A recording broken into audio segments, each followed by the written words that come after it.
Argentina's economy is so bad that their currency is basically the same level as the Nigerian naira. $1 to Nigerian naira is 1,500, $1 to Argentinian pesos is 1,400. Now, this is just horrid, it's horrible, it's disgusting. But why exactly is this the case? Why is it that in a developed country like Argentina, 13.1 million people live below the poverty line? And the reason for this is because whilst they were busy doing tango back in the day, which was made by black enslaved Africans, they made a lot of bad choices, and it was basically a slippery slope from then. From 1880 to 1913, Argentina was one of the wealthiest countries on earth. Their economy was flourishing. They were exporting beef and grain to Europe. British capital was financing their railways. There was mass immigration to Argentina. There was even an idiom used in France back in the day, rich as an Argentine. That's how rich Argentinians were. World War I happened, which kind of cut off European markets and access to capital.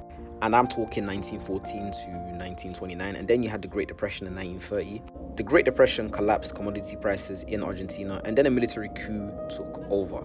And in the 1940s and 50s, this guy came along, Perón, the 40th president of Argentina.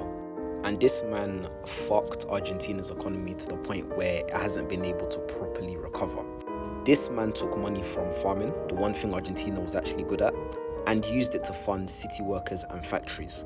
A state agency would buy crops from farmers cheaply and sold them abroad at full price, keeping the difference. Now, farmers grew aware of this and they responded by growing less. And Argentina's agriculture stalled for like 20 years. He also spent Argentina's post-war savings on nationalizing railways and by expanding the government payroll. And by 1949, that money was gone. And he protected local factories with high tariffs, so they never had to become good enough to export. They consumed foreign currency instead of earning it, which is why Argentina keeps running out of dollars. To conclude, he will tax productive sectors to fund unproductive ones, spending more money than the country could afford, and created a movement that punished anyone who tried to fix it.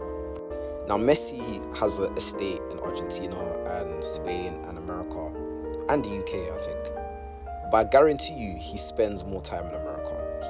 I guarantee you, he don't want to live in